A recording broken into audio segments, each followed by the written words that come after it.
All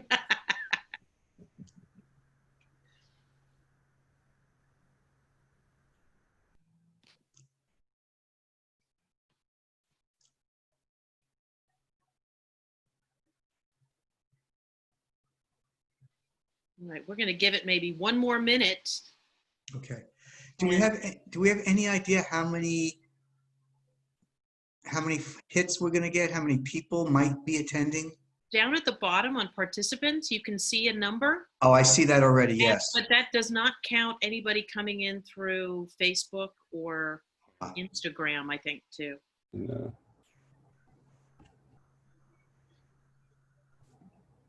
So, Austin, are we good to go? We are good to go. Take it away, Right. Mara. Okay, excellent. Well, welcome everybody to this special Music Portland conversation on mental health in our music community during COVID. I want to make a personal thanks to Music Portland's own Austin Abelkis, who has identified this need and curated this incredible panel. And he is doing so much work for this music community daily and thanklessly that I wanted to call him out, and we are all appreciative of his work. We'll take questions at the end of this conversation, but you can post them at any time during the conversation into the Q&A section that's right at the bottom of your screen. If you go into your Zoom, and it gives you a place to put Q&A questions. I ask that people not be super active in the chat area. I think we're going to be talking about some serious issues, and that can be a little bit distracting. We want to save plenty of time at the end to be talking and answering questions and doing that. But we will leave that as it is. So I will say, first of all, in the best of times, life in music is hard. I think about, I'm not a performer myself, but I certainly know plenty of them, and the anxiety of self-promotion and pending bookings and tour planning and the exhaustion from activities that are really hard on bodies as well as minds, and the emotional and financial toll of consistently low valuations for the things that you produce and the effort that you make, and compromised self-care and no sleep and too much alcohol and insecurity and vulnerability of feelings that you've made into music and presented publicly, and highly charged relationships with bandmates, and the exhilarating highs of an epic performance and the debilitating letdown the next day, and the inconstant income and rising costs that we face in the best of times. And I've said it before, but creators and performers don't take on these challenges because they couldn't make it in the insurance game. You do it because you have to. You are creators for a greater purpose, and you acknowledge the costs and have taken them graciously and continue to fight for things better, as do we. But the fact is that even in the best of times, 2019, an international study confirmed that 73% of independent music makers said they've experienced stress, anxiety, depression in relation to their music creation. And the majority of them have never sought any kind of treatment. And we know, all of us, these are not the best of times. We've been forced into isolation. Our basically existential identity is on performance and community and sharing and engagement and public things. And we're challenged to suddenly become trees falling in the forest. If people can't hear your music, if you can't perform your music, are you a musician? It's a very deep sort of existential question that I've been hearing from people. There are financial stresses beyond any that people have ever known before. I will talk more about it at the end, but for those of you that are still waiting for government benefits or have never received government benefits, we want to hear from you. You can write us at info@musicportland.org. We're going to start fighting individual battles because it's 5 months in and this is outrageous. We also have some news that we'll share at the end about a new $500 stimulus check that you can get on demand in Oregon, like tomorrow. So to the degree that financial stress is informing your emotional and mental well-being, we have a little bit of help for you, and we'll talk about it at the end. But there is a performance vacuum that I think musicians feel. because they're not performing. There is no audience, there is no applause, and we don't know when that's going to come back. And on top of that, we've got a racial reckoning. We've got the Black Lives Matters movement that demands that each of us individually and as a community consider our privileges and biases. And it's long overdue, and it's completely necessary, but it's hard to do when you're already feeling beleaguered yourself and far from privileged with 5 months without income. So mental health is a continuum, and every one of us has experienced depression or anxiety at different times, and we've all known people who struggle with varying degrees of anxiety or depression or addiction or loneliness or any of the challenges. And I am thrilled to be introducing these incredible healthcare partners and professionals. These organizations are committed to supporting the mental health of our music community. Each of them has a connection with the music community, and they make these resources available to us. It is up to all of us to stand up and welcome them and take advantage. So with that, I'm going to introduce the first, Dr. David Eisen, who is with the Quest Center for Integrative Health. David joined us for our general health fair in December of last year. The Quest Center is an incredible program. It is a nonprofit health service that serves marginalized communities. It deals with serving people with chronic diseases, including AIDS and HIV, cancer, addictions, mental health disorders, as well as chronic pain, which I know they've supported a lot of musicians through chronic pain issues that can happen when you batter your body in a life in music. David serves at the Oregon Pain Management Commission. He also serves on various groups helping develop public health guidelines in Oregon. His son is also a celebrated musician in our city, and so he knows firsthand some of the things that musicians go through. So I give you Dr. David Eisen. Thank you, Mira, and thank you to Chris and Jeremy and Malachi and Austin for helping make this happen tonight. I find it interesting that as we're sitting here talking, and so we have 4 white people talking about mental health, and I need to call it out because at Quest we serve many different people, BIPOC folks, as well as people from the LGBTQ plus non-binary community. And I put it out there to the folks listening tonight that please, if you are looking for resources to aid and abet in your mental well-being, that you really make sure that you get access to people who look like you and who understand your background and your cultural being, because you don't always get it from me or from Chris or from Jeremy or from your therapist, especially if they're, not that they're bad folks, but just that, you know, as Mira talked about now, we're not only looking at racism that's been institutionalized and systemically built upon for 400 years in this country. We need to recognize it, call it out, and be aware of it without feeling guilty, and understand that while still providing the services that are vital to a large swath of the musical community here in Portland and in Oregon. I know I don't have a lot of time, and I love to talk, so I'll try to keep it brief. As Mira had said, Quest Center is, we've been in operation for 31 years. We have been serving people who aren't served otherwise in a community-based setting. One of the things is that we don't operate out of a medical model. We cringe at the medical model machine. We believe that medicine for profit is ill-conceived at best, and that we need to operate in a community-based construct that brings people together to build on strengths, that builds on where a person's at, to help them go where they want to go, and not necessarily what the dominant cultural paradigm expects them to be at. We employ a variety of interventions that are far different than the traditional medication-based, once every 6 weeks, seeing a therapist-based model. We employ community, we employ mentors, nutrition, yoga, Chinese medicine, mindfulness, and we do medication management as well. But we believe that people are at their best when they're empowered to take control of their lives, and that's where we try to get to.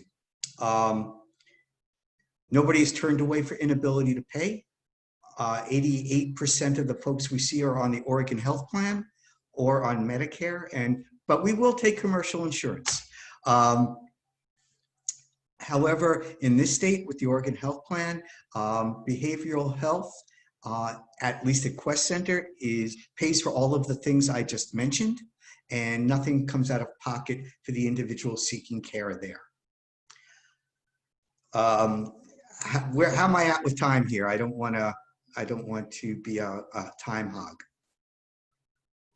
I'll give you a warning when you've got a minute and a half left. Okay, thank you. I think it's really important that you, for those folks listening tonight, that we have people, we have all sexual orientation, genders, including non-binary. We have providers that come from the Black African American community. We have people that look like me as providers. We have people from the Latino, Latinx community that are bicultural, bilingual.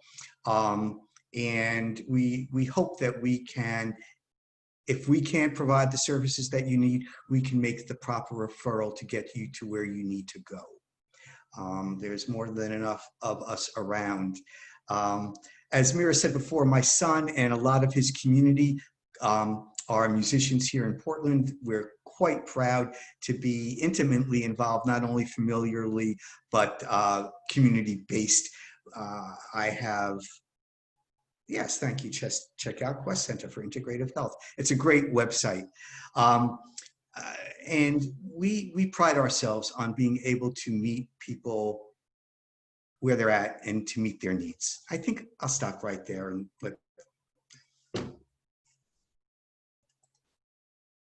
Let's see.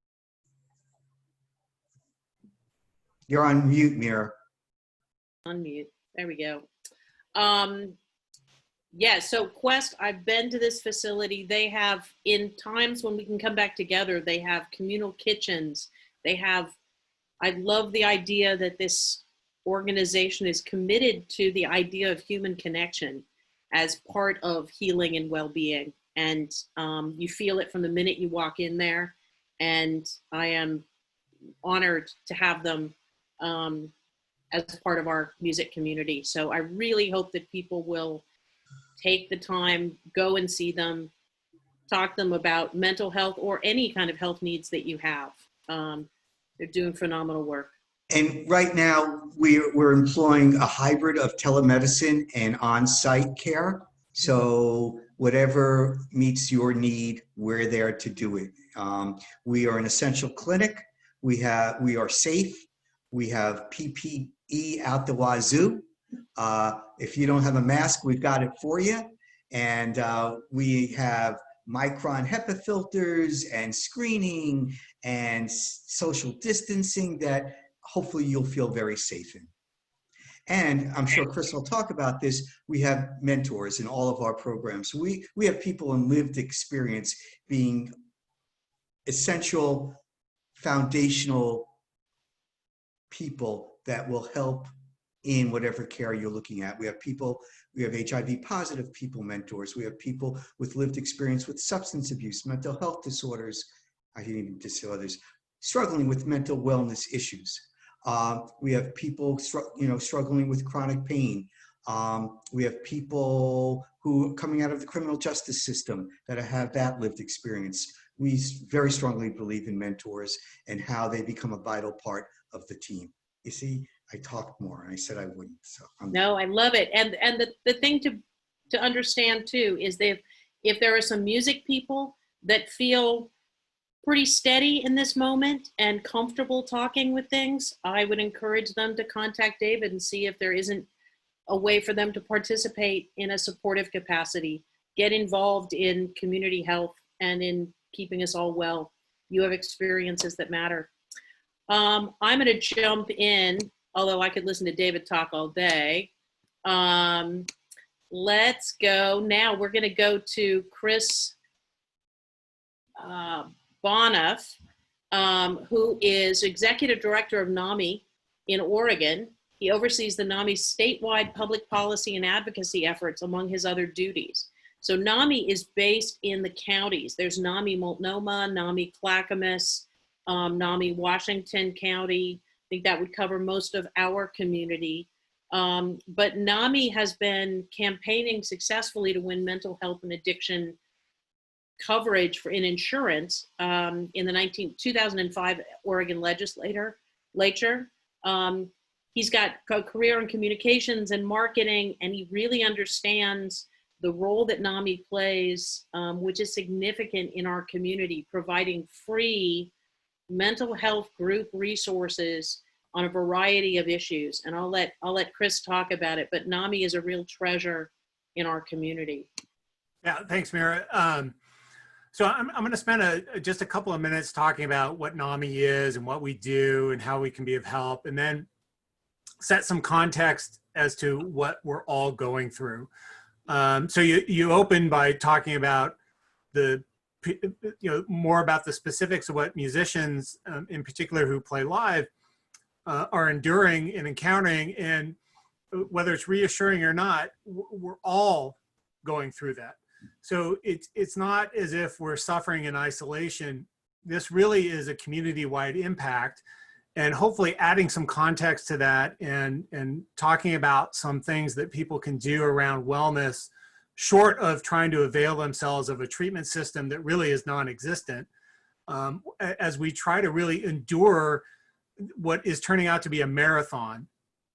Unlike anything else, that there really is no equivalency to what we're going through and how we try to keep ourselves well. So let's start with what NAMI is. We are, the acronym stands for National Alliance on Mental Illness, and as the name befits, we're a national organization. I'm executive director of the state chapter, NAMI Oregon, and then we have 15 chapters across the state that really do our service delivery. And in the Portland metropolitan area, as you identified, we have 3 chapters in each of the major 3 counties that do our on-the-ground program delivery. And what we do are education classes and support groups, workshops and seminars for basically anybody within a family structure and providers who are impacted by mental health disorders and substance use disorders. We also conduct general awareness, anti-stigma, helping people, helping this issue become more accepted so that people feel more comfortable reaching out for help. And the more people that reach out for help, the more demand you place on the system, the more pressure there is on the system to actually respond to our needs. We're a grassroots membership-based organization. We come from all walks of life, all manner of professions, all areas of the state, all political affiliations, all gender identifications, all racial background, all immigration status. What is our common base is we are people with lived experience. We live with a mental health disorder. We have a family member with a significant mental health disorder. We're a parent raising children, parent or caregiver raising children with some type of emotional disturbance and mental health disorder. More often than not, we tick multiple boxes in terms of our lived experience. And that's what brings us into the organization, not only to seek help, but also to give back to others who are following in our footsteps and experiencing the same things we're experiencing. And our hope is to try to make life just a little bit better for them. When you take a class from us, everything we do is peer-based. So we have classes for people who live with mental health disorders. We have classes for parents and caregivers raising kids. We have classes for people who have family members, adult family members in their life. Everything we do is peer-based, and including our support groups. Those who attend the class, those who attend the support group have the common lived experience that you're bringing to that meeting or to that class.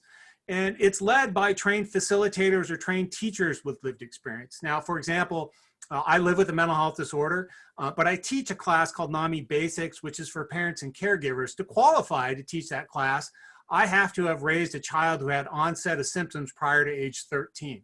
So I have to meet strict criteria of lived experience before I'm able to really work with other parents and caregivers. And then I have to be specially trained.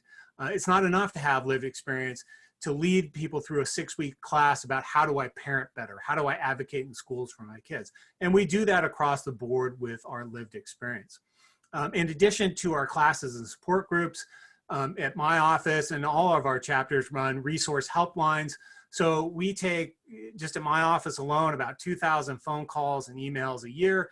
And it really is helping people navigate how to find, say, a Quest Center, how to find an Avell Gordley Center for Healing at OHSU, how to help someone, just a call that I did shortly before this seminar, how to help someone moving from Arizona to Portland really navigate how to apply for the Oregon Health Plan so that they have seamless transition to fill their critical mental health medications when they move here to this area. If you really want to know more about us and what we offer, I encourage you to go to our website, NAMI OR, so NAMI OR for abbreviation for Oregon.org, read about what we do. Certainly reach out to us. Mental illness, substance use disorders are very isolating experiences as individuals and families. And I've lost track of the number of times where just talking to someone and sharing that their experience is not unique, they're not alone, we understand exactly what they're going through because we have gone through that ourselves, is a very supportive message and really starts building the hope that people need to seek services and the help they need to live a life of wellness and recovery. Okay, so let's talk about where we're at. How is this pandemic really impacting our communities and in particular our community on a macro level? And where does an organization like mine fit in? How can we be of help? How can you contribute to not only to your own wellness, but general change? This pandemic has really been an accumulation of stress and trauma over months. It's much like a natural disaster or a traumatic event in a community, but this doesn't have an end. And so as I alluded to earlier, there really is no equivalency. If you think about a natural disaster, if you think about a major trauma, say like the Umpqua Community College shooting down in Roseburg several years back, they happen in moments of time. And you endure that moments of time, and then you get to an aftermath where we deploy certain tactics that try to help a community recover.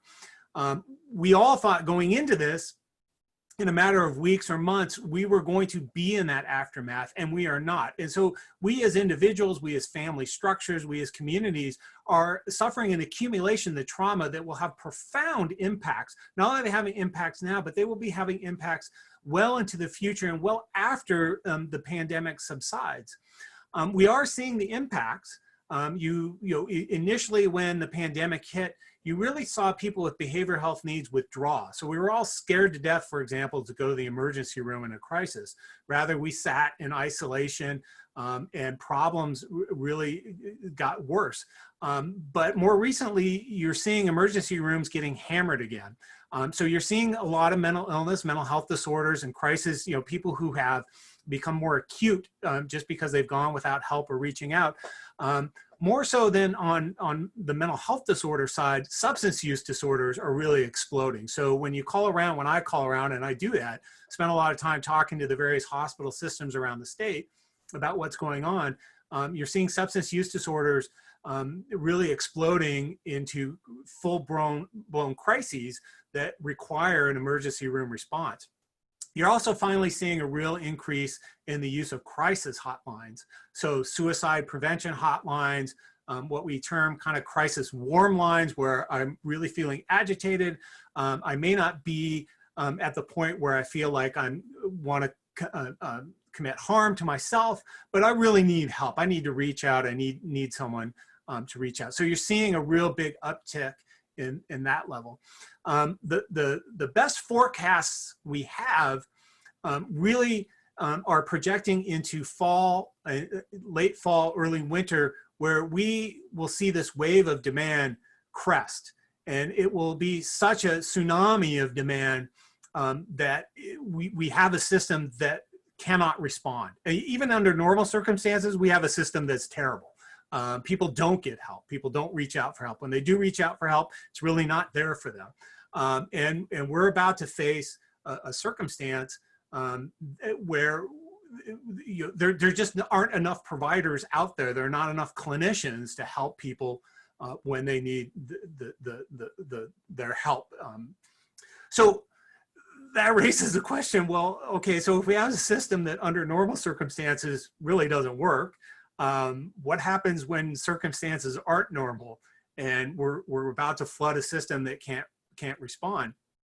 And so we look again as we go back to natural disasters and major community events, and look at what happens in the aftermath of those and what are the techniques and tactics that we deploy to help people stay healthy enough. And I think that's important to really impress upon people in this day and age is wellness. We have to redefine wellness. Wellness is not everything is normal, because everything is not normal. It's okay not to be okay. The question then being is, how do we help people stay well enough that they stay out of crisis, that they are able to endure through this period of time? And we fall back onto something that's called resilience.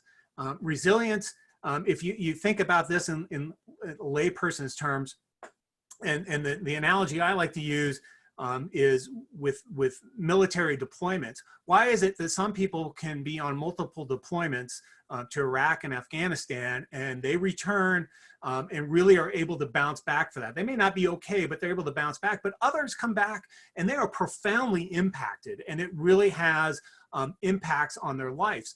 And this is similar with all kinds of major traumatic events, including natural disasters, community trauma. It's true in, you go to Africa, for example, in countries that are enduring significant civil wars for years and years and years, and you have people immigrate to the United States, and some of those communities are going to be profoundly impacted and some are not.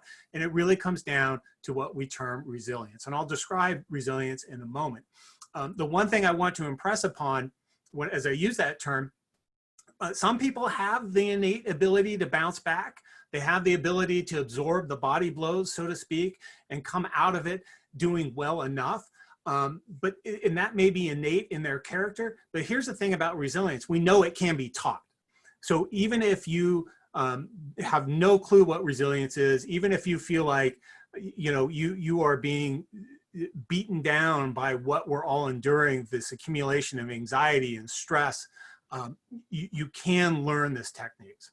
And in an organization like mine is beginning to build workshops on that. And so come about October, we'll be offering free workshops on what is resilience, how do you build it, how do you deploy it in your life. So let's talk about some simple things that you can do right now in your life. Because again, we're talking about a whole cohort of people that are enduring stress, economic stress, economic uncertainty, uncertainty in their housing, uncertainty in food supply, uncertainty in education, uncertainty in their family.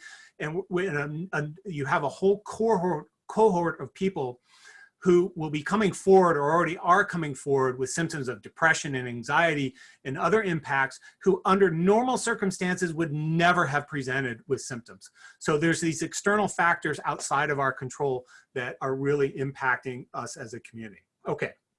So what are the things that you can do? And again, I can't overstate this. What the goal isn't perfect health right now for a lot of us, particularly those of us who live with mental health disorders and are already predisposed to these things. It's staying healthy enough. Okay, so it's pretty simple stuff conceptually. It is hard sometimes to deploy because it feels like it takes effort, particularly if you're living with depression, but it's this. 4 core areas around resilience. It's connection. Do I have connections with some kind of network? That could be my family, that could be my friends, that could be for musicians, your fellow musicians, your band. Do you have a way to connect in some meaningful way with others? And that doesn't necessarily mean you have to have 500 Facebook friends and 500 likes every time you post on Facebook. That means you may have 1, 2, 3 people with whom you routinely check in with, not only on their welfare, but they're interested in your welfare. And that you have those dialogues with people that are really go below the surface. Do you have wellness, right? Diet and exercise and sleep are three major components of ongoing wellness. They are very simple things in concept for us to do, says the guy who just ate 3 string cheeses that probably have a calorie content that through the roof, right? I mean, we know conceptually.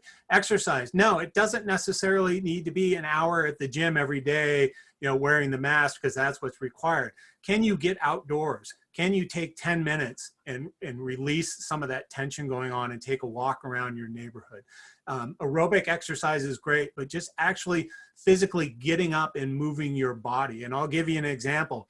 I'm confined to either home or my office. And so and I hate walking, I will admit that, but my goal has been at least 3 days a week on the 5 days I'm trapped in the office where I feel like I've been sitting in my chair for 8 hours to get up and go out for 15 minutes and walk. And again, I hate it. I can't stand it, but it's a commitment I'm making myself around wellness. And then are you connecting to is there opportunity to connect to organizations, community organizations like NAMI, where you're able to really connect with others with similar lived experience? Again, that may be through an entity like Music Portland, that may be through an organization like NAMI, through one of our support groups. It really is connecting with people who are going through similar lived experience. A third component is healthy thinking. Now that's easier said than done. That's more complex in my mind than I'm able to express to you, but it's trying to avoid these traps of circular thinking that life is hell and it will always be hell and it's actually going to get worse for me. That isn't to really look past what you may be enduring. There are a lot of people suffering significantly. There are people who are at risk of losing their housing. There are people where there are circumstances completely out of their control. Healthy thinking as it relates to that is making sure that people understand this is a moment in time, that this isn't the complete definition of their life because of that moment in time, and that you continue to think rather than in a circular fashion that really is negative thinking, that you practice that healthy thinking. What is in your control? What is not in your control? How do what is your pathway forward? That doesn't necessarily mean optimistic thinking all the time, right? It's not, blue skies and puppy dogs and rainbows. It really is a healthy thought process. And then the fourth concept of resilience is finding some level of meaning. Is there something, whether connecting with a community organization, whether connecting with a Quest, whether connecting with a Music Portland, a NAMI, whether you have a community of faith, whether it's a friend structure, finding some greater meaning in your life. Portland is famous for being unchurched, right? We don't have huge community of faith. What we often don't identify, though, we are a city of great spirituality. So it may not look like the traditional church, but spirituality, finding that meaning of some kind, something a little bit larger than yourself, has tremendous health benefits and will help you endure through this time. And that's really a high level of this concept of resilience and how you can keep yourself healthy enough, right? Again, I can't overstate it. It's okay not to be okay during this time. Many of us are not okay, but we're trying to stay okay enough because an end will come eventually. And then hopefully at that point, we'll be able to attend to our longer term health needs.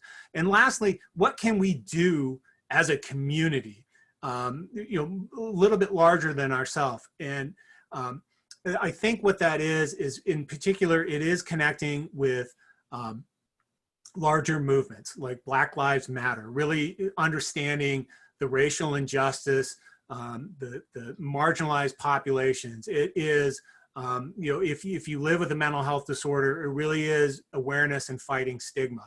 It's finding something to contribute to during this time of social turmoil and tumult that helps us improve as a community, as a society, because opportunities like this, as much as we're enduring, opportunities for change like this don't come around very often. They're very tumultuous times, and it requires a lot of work, and the end, again, is uncertain. But contributing in some fashion to improving the world, I think, is one of those longer term options that in our world could pay benefits, because again, we're coming from a pre-pandemic world where the system was terrible, and the last thing we want to do is emerge from this pandemic to the same terrible system we had, particularly given the increased demand. So hopefully I've stayed within time, and I just want to thank Music Portland for the invitation to speak today. Yeah, amazing. I don't know if I'm audible or if I need, am I audible? Nope. Austin? You're audible. Okay. Oh, good. Excellent. That was phenomenal. And that was really some of the stuff we were hoping would happen. I love the idea of resilience, and we will definitely be promoting those resilient workshops that you put out in October. I think they will be eagerly awaited, certainly by me. I'd love to be a part of that. Next up, we have Jeremy Wilson, who many of you will know, is a celebrated musician himself, who founded the Jeremy Wilson Foundation in 2010 after experiencing his own significant, very serious health crisis, and realizing how little support and health accommodation professional musicians had. So through the years, hundreds and hundreds of thousands of dollars have been raised and distributed to help musician families through crisis. And as Chris has clearly stated, we're in a kind of collective crisis right now. And I think that, you know, this centers around our ability to withstand it. And I love the broadening of issues to include how you deal with your family relationships when you're trapped in a house with small children. And these are all stressors that all of which are valid and all of which need to be acknowledged, and all of which can be helped by connecting with other people and following some of the advice that Chris has talked about. Jeremy has created an enormous resource for musicians in the city. I'm gonna let him describe it to you and maybe talk a bit about the things that he's been hearing anecdotally and through the practice about what musicians in Portland are suffering and feeling right now.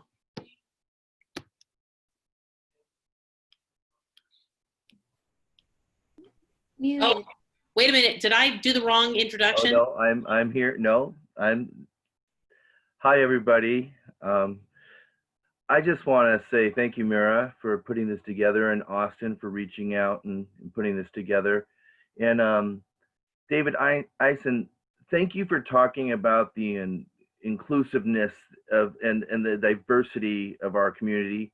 It's something that we in the music community are really trying to work to change, to bring all the groups together. I know that the Jeremy Wilson Foundation is really doing everything we can to make sure that everybody in our community knows that our resources and our grants and our help is there for all communities.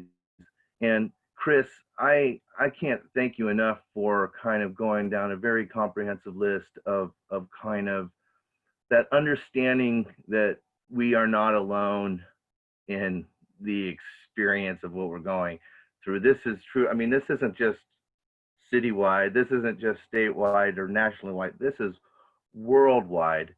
And I believe, maybe it's through some of my Eastern spirituality that I was brought up with and stuff, but it is these moments where we have a group experience where we actually have the opportunity to make the greatest change and to affect and help each other the most. And so I loved your talk on resilience, and I too would be interested in partaking in the class from NAMI. With that, the Jeremy Wilson Foundation is actually, we like to brand what has been the Musicians Emergency Healthcare Fund that we've been running for the last 10 years. In October, we're excited to reveal a new name for that, and it's going to be the Musicians Assistance Program, MAP. And it's going to put under this umbrella of a single program the different services that we have. And right now it's under 4 basic categories, which is financial assistance grants to people experiencing a medical emergency, which in our list of services includes mental emergencies and mental health. Social services team that works, the second service is social services team that you can reach out to. You don't have to be in a medical emergency. You can be in any sort of situation where you need some navigation, you need some help navigating this complex and overworked and flooded system that Chris mentioned. But we are really, really encouraging people to go to thejwf.org and check out our resources page. And right there at the top, you can press talk to our social services team. And if you have questions, or if you're looking for anything from rent assistance to is there a telehealth mental health program out there that might be able to reach out to, they might put you in touch with NAMI. They might put you in touch with Quest. We are really, an overwhelmed system is the 211 system, but it's the 211 is an important phone number to have in your notebook there. And a third thing that we do is we have would you work with the financial assistance grants and through the emergency healthcare fund through the emergency crisis, they're for people that need long-term help and assistance. We call it step 4 in our process. We do create artist relief campaigns, which is going to be called ARC moving forward. And that's when we allow or we have a process in place so that the foundation can help friends, fans, and family raise money for an individual and for long-term help. And believe me, we've helped people whose recoveries have been in excess of 16, 18 months and longer, and $1,500 assistance grants just not going to cut it at the end of the day. But the one thing that's beautiful about working with our social services team is that they're going to work with you no matter what your crisis is to find the assistance that you need, whether it's coming from local, state, federal stuff. They're going to make sure that anything that you might be eligible for. Were you in the military? Are you are you a native a Native American? Are there different ways, things that you don't know about that we may be able to help navigate you to? And then fourthly, so it was in March of this year, March, I think it was 4th, 5th, 6th, I was invited down to Washington, D.C., where I went to the very first Musicians Healthcare Summit. And there were about 80 different organizations from all over the country that went down there. And the COVID was really just starting to spark, and you were starting to see people with the masks, and we were all encouraged to do the bump, and stuff while I was there. And even before anybody realized what the breadth of what was going to happen, over 3 days of talks, I got to tell you, the number one thing that was being talked about at this summit was musicians' mental health. There's some incredible statistics out there about how much, artists in general are off the charts, the percentage of folks that are dealing with mental health issues. I can attest to that. I've had a 35-year long career in music, and after a second big failed major label deal and realizing the post-traumatic stress of all the times I was beat up in high school, which was no joke, I found myself in the early 2000s in an outpatient program for depression. And thank God I reached out, though. And thank God I went into that program, and like Chris was suggesting, I really discovered I wasn't alone. I think that's the biggest part about making your way through mental health issues and stuff. And I think that that's what's also doubly hard about kind of putting musicians all in their houses now too, because the one thing that is so amazing and beautiful about making music is it really is a place where we find each other. It's a place of community, and so I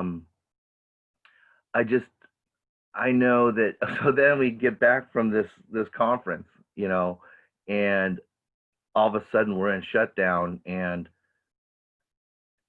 on what was it, March 13th or 14th, every musician in the world lost their jobs. And you know what? The JWF, we're like a musician because 90+% of our funding comes from live event fundraising. So we lost right along with everybody, all of our gigs, all the concerts that we put on.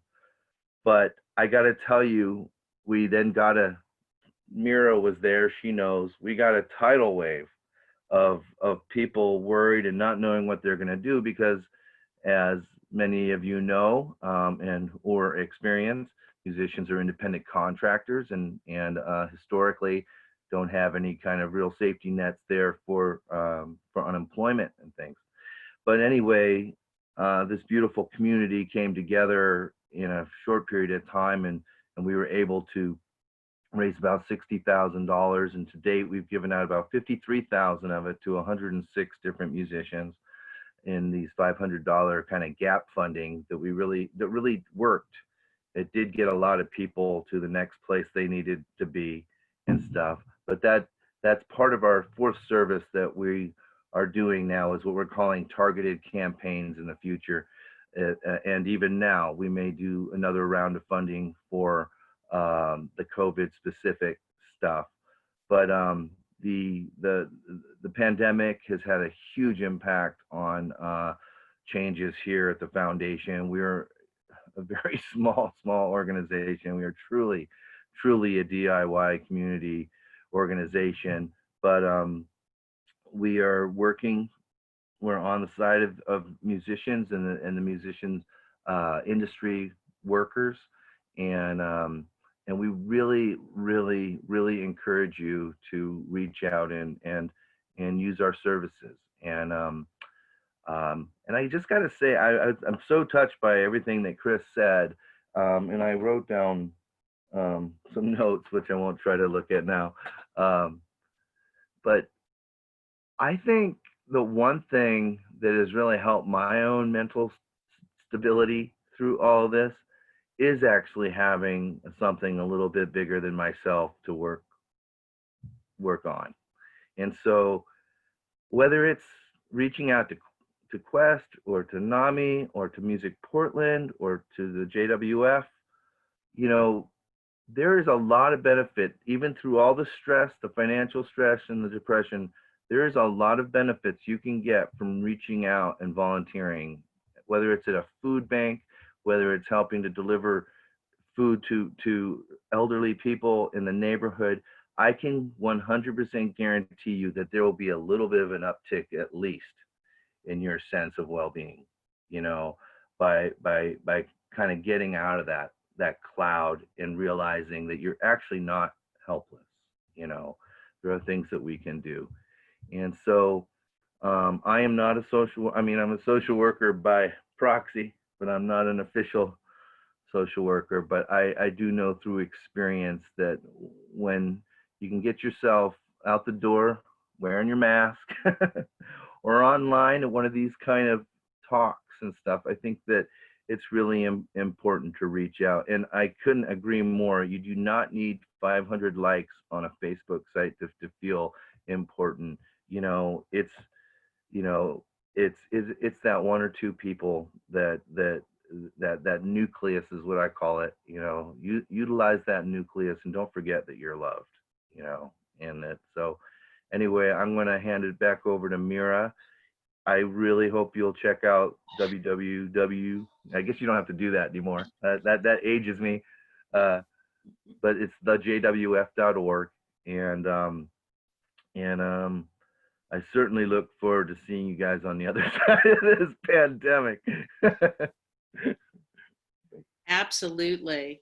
Jeremy, thank you so much. Yeah, I think I cannot concur enough. The idea, in terms of losing stigma, I have yet to ever share my own story, which is 50 years of trying to deny stuff that catches up with you until you have some kind of a crisis and you finally reach out for the right help. And I myself have done it. I mean, I have yet to share it with anybody who somebody else doesn't say, I had a similar situation. I think everybody has lived a life, everybody has suffered, and the degree to which we can open up and share it is our survival. And I love that NAMI is working so hard to make sure that the stigma goes away and that we understand that it is not just about surviving trauma or sadness or history. It is about transcending it and becoming more resilient and more human. I know some of the most amazing things that I've been privileged to do during this crisis, and the days when I'm just feeling grumbly and overworked and whatever, and somebody will call and talk about what they're going through. And I may or may not be able to help them, but I listen to them. And I can tell that their breathing becomes deeper because somebody is actually taking the time to listen to them and hear them. And that's part of it. And we can do that for each other. We can listen to each other and we can acknowledge each other's anxieties and pain and suffering, and we can help each other through it. We are all suffering a musical life interrupted, whether we are fans or whether we are performers or crew or anything. A musical life is a sacred thing, and it's been wrenched from us. And we need to build other connections to each other that are intentional to make sure that we get through it together. So normalize contacts with your acquaintances. I think a lot of what happens in music is you run into somebody at a show, and those interactions become really important cumulatively. We don't have those anymore. As I'm sitting here listening to Chris and everybody talk about things, I'm thinking of certain people. I'm like, God, I wonder how they are. I haven't thought about them. If there's anybody you've thought about as we are talking about this today, reach out to them. Normalize contacts with people that you might just run into. They don't have to be your closest friends. If you're feeling okay, but you're wondering how they are, act on it. Let's act on this and let's make sure that we stay connected with each other. We're not going to be doing a huddle after this, as we do after First Mondays, but we encourage everybody to stay connected with Music Portland. Come to our First Monday events. There's always a peer-to-peer conversation after, and that's a great place to make sure that you're just glancing and connecting with people in your industry. Do we have any questions that have come through, Austin? I'm sorry. Now I forgot. Okay, there was another speaker. This is Malachi Graham. This is just a brief moment from the Music Portland side. First of all, I just want to absolutely agree with what Mara was saying in terms of reaching out to people. That's something we've been trying to highlight on the Music Portland social media this week. But one anecdotal story that I heard that really stuck out to me from the music community was from a friend of a friend who runs sound for a major national touring artist and has been off the road for months and is really blue and is going through a hard time. And apparently that artist explicitly mentioned him and shouted out his work on a podcast interview, and this guy heard it and it transformed the way he's thinking about things and his own sense of value. And I just think as a community that's used to getting applause, whether you're on stage or you're just part of creating that magical moment, trying to find ways to reach out to people you value in the industry, even just to let them know that you appreciate their work, I think can make a big difference right now. Even if you're not reaching out to say like, how's your mental health? Like even reaching out just to say hi, I think can make a really big difference. So just a couple of things I wanted to talk about in as working with this to complement this panel. We've built a resources page on the Music Portland website specific to mental health and wellness. All of these incredible speakers with their organizations have great resource pages themselves, and this integrates some of that information, puts sort of a music specific lens on things, as does Jeremy Wilson's. But you can check that out at, the link's in there, but musicportland.org/mental-health. That includes things like crisis lines, warm lines, like Chris was talking about, culturally specific resources, and resources for the LGBTQI+ community, addiction treatment resources, tips on where to even go to start finding the right resources. So there's a link to the Jeremy Wilson Foundation's social worker program and how to get connected with them. We also have some low fee and sliding scale counseling resources for musicians from a variety of local therapists and interns and different programs that offer sliding scale options for the music community. There are also some daily practices for mental health. NAMI has some great information about that. So just in terms of daily things you can do to be taking care of yourself, and then some educational resources pointing you at some articles, some podcasts. There's some podcasts specifically to music mental health, some that are BIPOC mental health podcasts specifically for that community, and some info about the Music Cares program. So all that is available on that site. One thing in particular that I found that was really cool that I wanted to point people towards is a nonprofit called Backline. Backline.care is their website, and they have a great Instagram and Facebook presence. They actually offer, so it's specifically mental health for the music industry, they actually offer a twice-a-week support group via Zoom for the music community to talk about the particular kinds of issues that we're dealing with. Their Instagram is full of weekly, yoga, meditation, breathwork opportunities. It's all free. And it's just a really cool program run by 2 licensed clinical psychologists. So that is a super cool resource. If you're interested in that, I really recommend popping into one of their support groups, even if you're just curious. It's just a group of people that understands what you're going through. They're all over the world, and getting a chance to talk, not just listen about this stuff, I think can be really helpful for everybody. Absolutely. Thank you, Maliki. So in closing, I don't know if there are any questions. Austin, or do we have questions pending? We do not right now, no. Okay. I hope that's because people are kind of internalizing and thinking about this, and that is absolutely a great thing to do. Please stay in touch. info@musicportland.org. If there's anything from this that gave you an idea or left you with a question, there is information on the $500 stimulus check that is available on demand for people that are still waiting for summer, all of their unemployment or PUA benefits. We will send out a note on this tomorrow because I think it's got enough steps to it, but know that there is perhaps a little bit of easement to the financial stress. And stay in touch with us, stay in touch with each other. Thank you so much to the health providers and caring folks that have joined us today. We hope this was useful for people. Stay in touch.